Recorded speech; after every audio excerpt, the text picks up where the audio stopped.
Buenos días, bienvenidos a la clase de hoy. El día de hoy es una clase especial. Vamos a iniciar con una sección que es solamente neurotransmisores. Y vamos a empezar a estudiar los neurotransmisores con posiblemente los neurotransmisores más importantes del sistema nervioso central, si es que eso existe, que es el glutamato. El glutamato es el principal neurotransmisor excitatorio de todo el sistema nervioso, tanto central y también se ha implicado en numerosos procesos periféricos. En la parte de aquí arriba tenemos su estructura, que ahorita vamos a ver por qué es importante. Este neurotransmisor es tan importante que es el responsable del 80% de toda la energía que consume el cerebro en cualquier circunstancia, debido a que, como sabemos, al causar la excitación de las neuronas, esto genera un gasto energético. Este neurotransmisor también es un importante mediador del metabolismo de la glucosa, del metabolismo de numerosos aminoácidos y en la producción de antioxidantes, como el glutatión. El glutatión deriva en parte del glutamato. Además de todo esto, va a dar lugar a través de ciertos procesos químicos al principal neurotransmisor, esta vez inhibitorio del sistema central, que este es el ácido gamma aminobutírico o GABA, que vamos a ver en una clase separada. Y el glutamato va a participar de manera muy importante en el sistema motor, el sistema sensitivo, el emocional, el cognitivo, la memoria, entre otros muchos.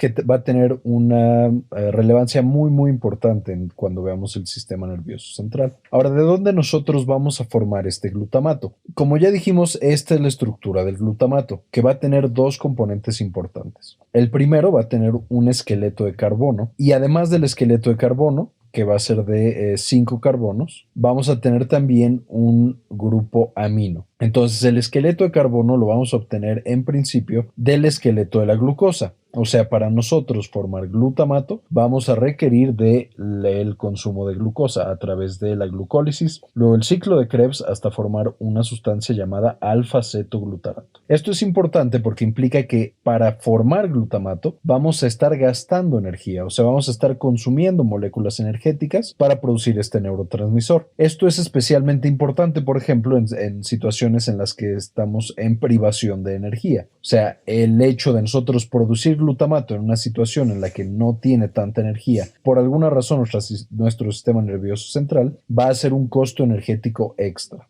Además del esqueleto de carbono, vamos a necesitar el otro componente que va a ser el grupo amino. Y como lo dice su nombre, el grupo amino solamente lo vamos a poder obtener a través de ciertos aminoácidos. ¿Cuáles son los aminoácidos más importantes que van a donar su grupo amino para la formación del glutamato? Casi el 40% de todos los grupos aminos van a provenir del aminoácido glutamina y esto va a ser parte de un sistema de reciclado que van a tener las neuronas de este neurotransmisor. Ahorita lo vamos a ver a más detalle. Otros aminoácidos también pueden donar su grupo amino, entre ellos el más importante es el aspartato, aunque también algunos otros. Pero básicamente lo que necesitamos es que a nuestro cerebro le lleguen dos cosas, glucosa y aminoácidos. De la glucosa va a obtener el esqueleto de carbono y de los aminoácidos va a tener a través de una transaminación, va a pasarle el grupo amino al esqueleto de carbono y ya vamos a tener el glutamato listo para funcionar como neurotransmisor. Ahora, este glutamato, al ser un neurotransmisor, ¿qué es lo que necesitamos que suceda? Vamos a acumularlo en vesículas, estas van a ser vesículas sinápticas, entonces ahí va a haber una gran concentración de glutamato y cuando nosotros activamos a nuestra neurona, esta neurona va a sufrir el proceso de despolarización. Entonces, si nosotros pudiéramos evaluar la respuesta eléctrica de una neurona, veríamos que tiene un potencial de acción y en el momento de la despolarización va a pasar los mismos mecanismos sinápticos, o sea, va a cambiar su polaridad, esto va a aumentar la concentración de calcio intracelular y esto va a permitir que la vesícula se fusione con la membrana liberando el neurotransmisor al espacio sináptico. Este mecanismo va a ser común para todos los neurotransmisores que nosotros vayamos a estudiar. Y una vez que ya esté en el espacio sináptico, sufrirá algún tipo de metabolismo para limpiar ese espacio sináptico y que no quede de manera permanente el neurotransmisor. Entonces, ¿cómo se va a dar esta sinapsis? Aquí le hicimos un agrandamiento. Esta es nuestra neurona presináptica.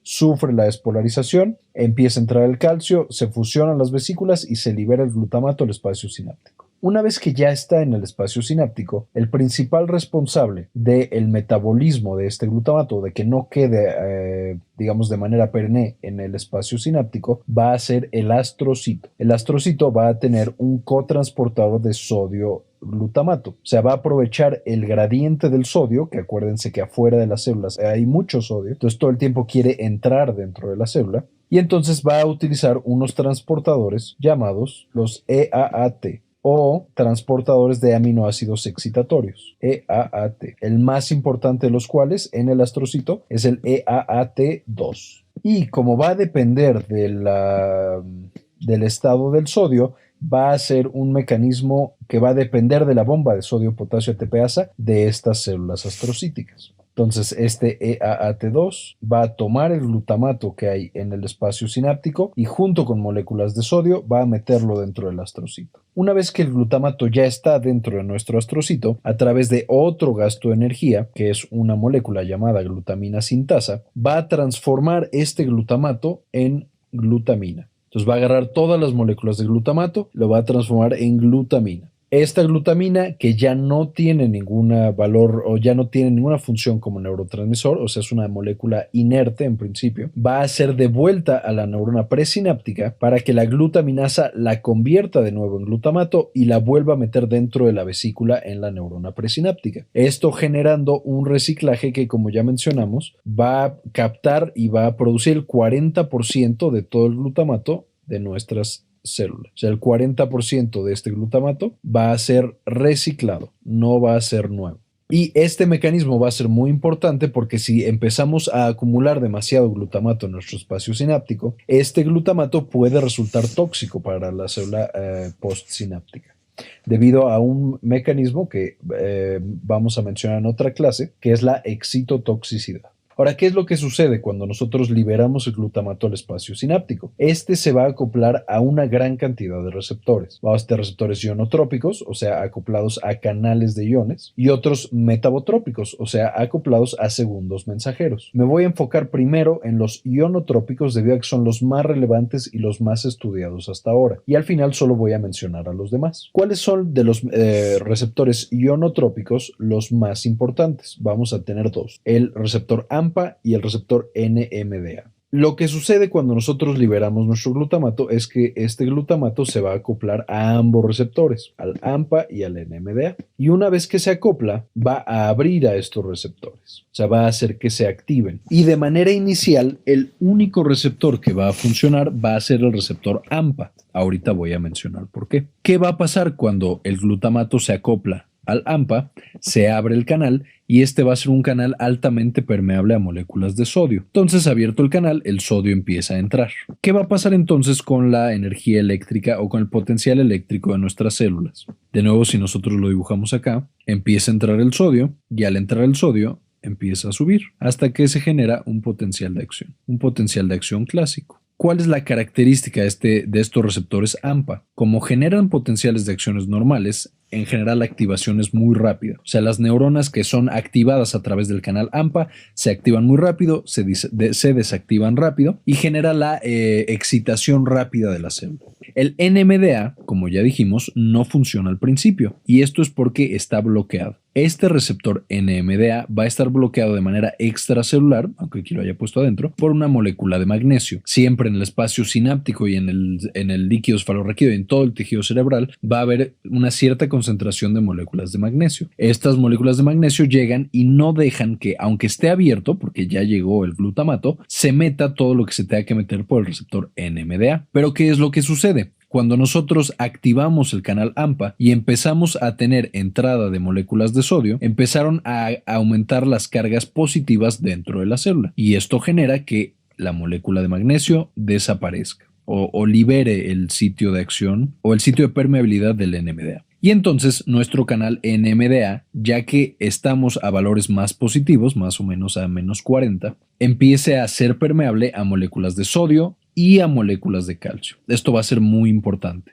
Los canales NMDA son más permeables a calcio que a sodio, de manera que tienen una preferencia por aumentar el calcio intracelular. Si nosotros viéramos en una neurona o pudiéramos medir el potencial eléctrico, veríamos que la corriente de AMPA sería un potencial eléctrico rápido que decae de manera rápida y a partir de ahí empieza el potencial de los receptores NMDA. Este va a durar mucho más tiempo, va a decaer más lento y va a generar una actividad eléctrica diferente. ¿Cuál va a ser la parte importante de los canales NMDA? Mientras que los AMPA son solamente la activación rápida y que decae rápido de la neurona, los canales NMDA o los receptores NMDA van a generar una activación prolongada y van a estar muy implicados en un proceso llamado potenciación a largo plazo, o LTP por sus siglas en inglés, Long Term Potentiation. Este proceso de LTP mantiene a nuestra célula postsináptica activa más tiempo y además de que la mantiene activa más tiempo, va a generar cambios que van a fortalecer esa sinapsis. ¿Cómo van a ser estos cambios? Una vez que nosotros pudimos meter el calcio y aumentar la concentración intracelular de calcio, el calcio se va a acoplar a varios mediadores y a varios segundos mensajeros. Los más importantes van a ser la calmodulina, la proteincinasa C, la proteincinasa A, etc. Y de ahí varios de estos mediadores van incluso a llegar al núcleo y van a hacer que el núcleo empiece a expresar o empiece a producir más proteínas, más factores tróficos, factores de crecimiento neuronal, etc. Y además, una de las características más importantes es que aumenta la cantidad de receptores AMPA. De manera que la próxima vez que yo activo esta neurona y se libera el glutamato, ya no entra, o más bien ya no activo solamente este canal de AMPA, que era el único de manera original, sino que ya tengo tantos canales de AMPA que muy poco glutamato causa un potencial muy fuerte, muy rápido y sostenido. Además de esto, el aumento de calcio va a hacer que nuestras neuronas postsinápticas tengan más espinas dendríticas, o sea, que les salgan como unas protuberancias para estar más en contacto con otras células, que este es un mecanismo de potenciación muy importante, especialmente en la memoria, y van a generar una gran cantidad de este tipo de cambios plásticos en nuestras neuronas para facilitar el aprendizaje, entre otras cosas. Viéndolo desde este punto de vista, entonces, ¿para qué va a funcionar principalmente el glutamato? Va a estar implicado en sinapsis que nosotros tenemos que potenciar. O sea, en sinapsis que cuando tú las sigues estimulando van a tener una mayor actividad a través del tiempo. Las más importantes son evidentemente las de la memoria. De hecho, este tipo de potenciación a largo plazo es el principal encargado de la memoria, por lo menos en el hipocampo. Van a estar también implicados en el dolor. Es este proceso en el que al principio duele un poquito, pero mientras más activas esa sinapsis dolorosa, más va a doler ese mismo proceso. Y también se han visto implicadas en un proceso llamado depresión a largo plazo que mencionaremos en otra clase. Entonces mencionamos que los dos receptores más importantes son el AMPA y NMDA, ambos ionotrópicos. Uno, el AMPA, permeable principalmente a sodio, prácticamente no es permeable a calcio, y el